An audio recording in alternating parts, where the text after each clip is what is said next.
తీసిన తర్వాత ఇది వేయక ముందు అనమాట. ఇది వేసిన తర్వాత ఓహో ఇది వేసిన తర్వాత వీళ్ళు రారు కదా అని చెప్పి డేరాలు కట్టారు. అంతేగాని పాతిళ్ళు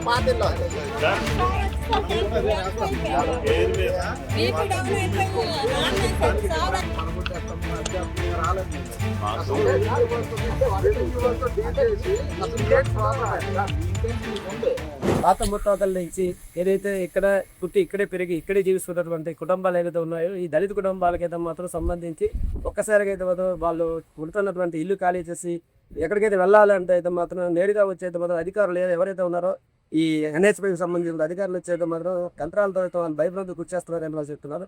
అసలు ఎందుకు ఇలా జరుగుతుంది, అసలు ఉన్నట్టుండిగా ఈ ఇల్లు ఖాళీ చేయడం ఏంటి, అసలు వాళ్ళకి ఎటువంటి ఇబ్బందులు ఉన్నాయి, గతంలో ఇక్కడ వాళ్ళు ఎప్పటి నుంచి ఉన్నారు అనే విషయంపై పూర్తి వివరాలు తెలుసుకుని ప్రయత్నించేద్దాం. మీరు చెప్పండి, మీరు ఎప్పటి నుంచి ఇక్కడ జీవిస్తున్నారు, అసలు ఇల్లు ఒక్కసారిగా అధికారులు వచ్చి మళ్ళీ ఇల్లు ఖాళీ చేయండి అని చెప్తున్నారు. ఫస్ట్ ఏమన్నా అసలు ఎందుకు తీసి రెండు కుర్చీలు తీసి ఖాళీ చేసి అని అంటారు. మా ఇల్లుకైతే తప్పేం అందలేదండి, పాత ఇల్లుకి అందే పురిలికి అదేనా 4,000 ఎంత అందే కానీ అప్పుడు మాకు అసలు ఆ స్థలం కూడా ఇవ్వలేదు. అసలు అప్పుడు ఇల్లు తీసే వాళ్ళందరికీ ఇల్లులు ఇచ్చారు, మాకు ఇవ్వలేదు. తర్వాత ఇక్కడ ఖాళీ స్థలాలు అవి మావేనే, పూర్వీకులవే. మా అత్తమ్మ సంపాదించిన స్థలంలోనూ అక్కడ బట్టలు కట్టుకుంది కదా, ఆ స్థలంలోనే మేము ఇల్లు ఎప్పుడో తీస్తారు, మాకు ఎక్కడ ఇల్లు ఇవ్వలేదని ఆ ఇల్లు కట్టుకోము. అదే స్కీమ్ ఇల్లు, అది స్కీమ్ వచ్చింది 8,000 6,000 స్కీమ్ అయితే అది కట్టుకోను. అది పూర్వం నుంచి ఇల్లు కానీ ఇప్పుడు వచ్చి మన జేసీపీలతో వచ్చారు. సడన్ గా మీరు వెళ్ళిపోండి అంటే ఈయన హెల్త్ బాగోలేదు, మేము ఎక్కడికి వెళ్ళిపోవాలన్నా మేము ఎక్కడికి వెళ్ళిపోతున్నాం. ఇప్పుడు ఆడపిల్లతో ఉన్నాం, ఎవరు మాకు సహాయం చేసిన వాళ్ళు కూడా లేదు. ఊర్లోని వాళ్ళు కూడా మాకు ఎవరు స్థలం కూడా జగనన్న కాలనీలు వచ్చి ఆంధ్రాలో కూడా మా స్థలం ఇవ్వలేదు. లేదంటే ఎంక్వైరీ చేయండి మాకు ఎక్కడ స్థలం ఉన్నదంటే. ఇప్పుడు మమ్మల్ని వెళ్ళిపోమని జేసీపీలు పట్టుకొని వచ్చేసి ఇల్లు తీసేయండి, మేము ఇక్కడ ఖాళీ చేసేయండి, మీరు ఇప్పుడు వెళ్ళిపోండి అంటే మాకు ఎక్కడ బతకాలో ఏటావాలో మాకు అర్థం అవ్వట్లేదు. ఏదో తాగి చచ్చిపోవడం ఇది ఒకటే పరిష్కారం ఉంది.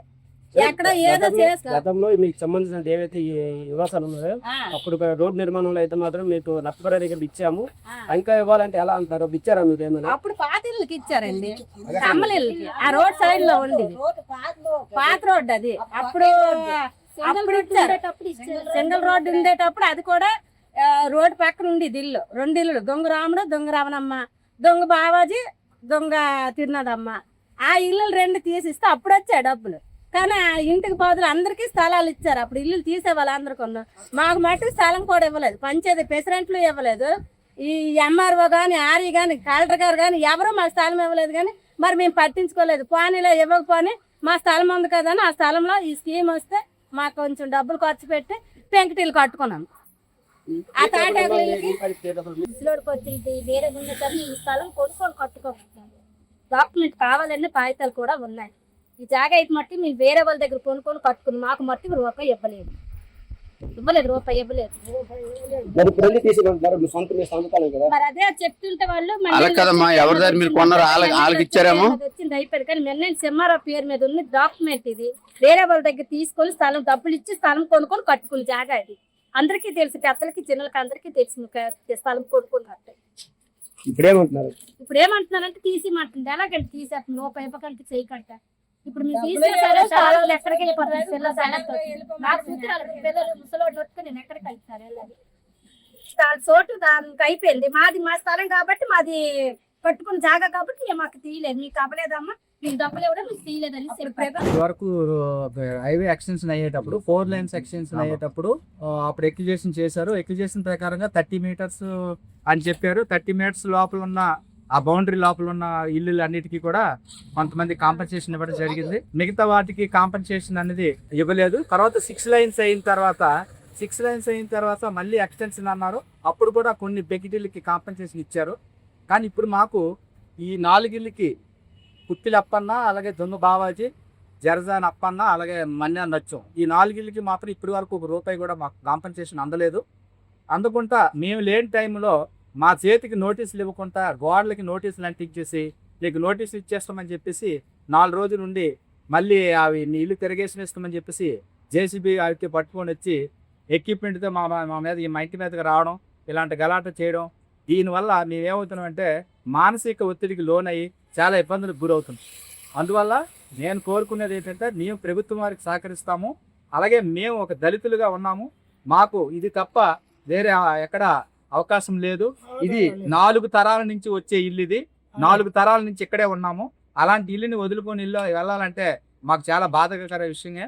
అయినప్పటికీ కూడా నేషనల్ హైవే వారికి మేము తప్పకుండా సహకరిస్తాము. కానీ మాకు ఇవ్వాల్సిన బిల్లు స్థలం కానీ ఇల్లు కట్టుకోవడానికి కాంపన్సేషన్ కానీ ఇవన్నీ మాకు ఇచ్చినట్టయితే తప్పకుండా మేము ఖాళీ చేసి మీకు సహకరిస్తామని ఈ సందర్భంగా మీకు తెలియజేసుకుంటాం. రోడ్ ఎంకరేజ్మెంట్ లో మా ఎస్సీకి బుడుమూరి ఎస్సీ కాలనీకి సంబంధించి కొన్ని గృహాలకి అమౌంట్ ఇచ్చి దాన్ని ఎంకరేజ్మెంట్ చేసుకోవడం జరిగింది. అయితే జరిగిన తర్వాత వాళ్ళు బౌండరీస్ ఫిక్స్ చేసి వాళ్ళు స్టోన్ వేసుకోవడం జరిగింది. వేసుకున్న తర్వాత మేము ఏం చేసినామంటే వాళ్ళు ఇచ్చినటువంటి లిమిట్స్ ప్రకారంగా మేము ఖాళీ చేసి మేము ఇంకొక ఆల్టర్నేటివ్ వెతుక్కున్నాం. ఇప్పుడు ఫ్రెష్ గా ఏమవుతుందంటే వాళ్ళు వచ్చి ఇంకా డబ్బులు పే చేయనటువంటి వారికి, నష్టపరిహారం చెల్లించినటువంటి వారికి ఒక 4 క్యాండిడేట్లకి, ఒకటి జరజన లక్ష్మి, దొంగ బావాజీ, పులప్పన్న, తర్వాత మన్యాన్ లక్ష్మి, వీళ్ళు 4కి అప్పుడైతే కాంపన్సేషన్ ఇవ్వలేదు. దానికి మేము ప్రత్యక్ష సాక్షులము.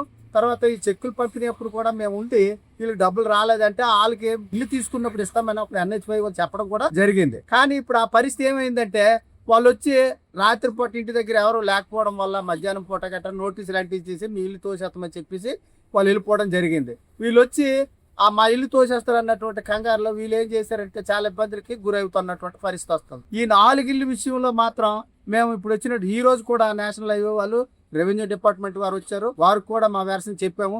ఈ 4 ఇళ్ళకి మీరైతే కాంపన్సేషన్ ఇవ్వలేదండి, పాతగా ఉన్నటువంటి కమ్మలీలకి ఇచ్చారు.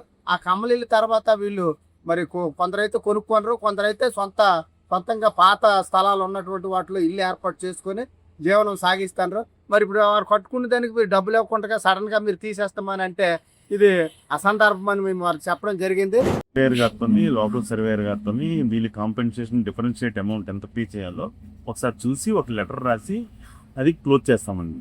అంతేగాని ఇప్పుడు ప్రస్తుతానికి మనం వాళ్ళు అంటే ఇక్కడికి వచ్చిన ప్రజలందరూ వాళ్ళ యొక్క వాగ్దానాలు చెప్పిన తర్వాత మనం దాంతో క్లోజ్ చేస్తాం. చివరిగా ఏంటంటే ప్రత్యేకించి ఇక్కడ ఉన్న ఎవరైతే నిర్వహిస్తున్నారు వీళ్ళంతా చాలా భయంలో ఉన్నారు. వాళ్ళు ఇదే వేరే వెళ్ళిన పరిస్థితుల్లో అప్పట్లో ఏదైతే NHY అధికారులు బౌండరీస్ ఫిక్స్ చేసి ఆ బౌండరీ అవుట్లెట్ లో ఉన్నారని తిక్కలే నేపథ్యంలోనూ వాళ్ళకి ఇల్లు నిర్మించిన పరిస్థితి. ఇప్పుడు అవి కూడా ఇందులో ఉన్నాయంటూ లేదనుకుంటా వాటిని తొలగించాలని వస్తున్నారు అంటే అప్పుడు మీరు ఎటువంటి సలహా ఇస్తారో అప్పుడు మీరు పూర్తి క్లారిటీ ఇవ్వగలుగుతారా? సార్, ఇందులో 2 టైప్స్ ఆఫ్ ఎంక్రోచ్మెంట్స్ ఉంటాయి. ఒకటి permanent encroachments, temporary encroachments. Maximum ఇప్పుడు ఉన్నవన్నీ టెంపరీ ఎంక్రోచ్మెంట్స్, బట్ కొంత ప్రొజెక్షన్స్ అనేవి వచ్చాయి. ఆ ప్రొజెక్షన్స్ వాళ్ళ పరిధిలో వాళ్ళు కట్టుకుంటే ఎవరికి ప్రాబ్లం ఉండదు. అదే మా ఉద్దేశం. ఎందుకంటే రేపు ఉదయం ఫ్యూచర్లోనే ఏమైనా వైడనింగ్ అయితే ఇబ్బంది అని చెప్పి ఉద్దేశంతో ముందుగా వాళ్ళకి మేము ఒక దారి చూపిస్తూ వెళ్తున్నాం. సరే, ఇంతకుముందు నోటీస్ లిస్ట్ చేశారు కదా, దానికి సంబంధించిన ఏ తాండేలు వీళ్ళు మీరు అవకాశం ఏవైతే అనేక బౌండరీలు ఉన్నాయని ఇచ్చారా, లేదనుకుంటే ఫ్యూచర్ లో మాకు అవసరం ఉంటుంది కాబట్టి ఇప్పుడే మీరు మేల్కొని లేదు, NHY బౌండరీలో ఉన్నవి ఇచ్చాను సార్. బట్ ఒకసారి అందుకే రికార్డ్స్కి, సర్వే రికార్డ్స్కి వాళ్ళని ఒకటికి వెళ్ళమంటున్నాం. ఇక్కడికి సర్వే రికార్డ్స్లో మనకి ఏంటంటే ల్యాండ్ ఎక్వేషన్ సెంట్రల్ లైన్ నుంచి 30 మీటర్స్ ఆల్ ఓవర్ ఇండియాలో కూడా మ్యాక్సిమం NHYలో ఉన్న అది ప్రపోజల్. ఇప్పుడు గ్రీన్ హైవేస్ వచ్చినా 100 మీటర్స్ ప్రపోజల్స్ ఉన్నాయి. అండ్ ఫ్యూచర్లో స్టోన్స్ ఉంటాయి. స్టోన్స్ అనేది పర్మనెంట్ సార్. ఏదేమైనప్పుడు కూడా ఏదైతే ఈ గృహాలకు సంబంధించి గతంలో ఏదైతే సింగిల్ హైవే ఉండేటప్పుడు కేంద్ర ప్రభుత్వం నిలుస్తున్నటువంటి 4 లేన్స్ హైవే నేపథ్యంలో అయితే మాత్రం ఈ రోడ్లు విస్తరణలో నేపథ్యంగా అయితే మాత్రం వీళ్ళందరికీ మాత్రం అప్పట్లో ఎవరైతే ఈ రోడ్డు కాలుకొని ఉన్నటువంటి ఇల్లు ఎవరైతే ఉన్నారో NHY ఎలా వచ్చిన పరిధిలోకి వచ్చినటువంటి ఇల్లు కూడా అయితే అప్పుడు ఖాళీ చేయడం జరిగింది. దానికి సంబంధించినటువంటి ఎవరెవరైతే బాధితులు ఉన్నారో ఆ నిర్వాసితులందరికీ కూడా అయితే మాత్రం వాళ్ళకి పునరావాసం కల్పిస్తూ వాళ్ళకి కొంత ప్యాకేజీలు అయితే మాత్రం ప్రకటించిన పరిస్థితి. ఈ నేపథ్యంలో 4 లైన్స్ అవుతున్నటువంటి ఇల్లులకు అప్పట్లో ఇవ్వకుండా వాటితో ఎటువంటి సంబంధం లేదు, NHY సంబంధం లేదు, వాళ్ళకి ఎటువంటి ఇబ్బంది లేదని చెప్పినటువంటి అధికారులు ఇప్పుడు వచ్చి మళ్ళీ లైన్స్ సంబంధించి ఏదైతే లైన్ విస్తరిస్తారు సంబంధించి హైవేకి సంబంధించిన బౌండరీలో ఇల్లు ఉన్నాయని చెప్తే వాళ్ళు ఖాళీ చేయించాలని, అదేవిధంగా లేదనుకుంటే వీళ్ళు ఇల్లు కూల్చి వేస్తామని అయితే వాటి చేసిన హెచ్చరికల నేపథ్యంలో అయితే మాత్రం వీళ్ళు ఆందోళన చెందిన పరిస్థితి కనిపిస్తుంది. ఇది కూడా తాజా పరిస్థితి.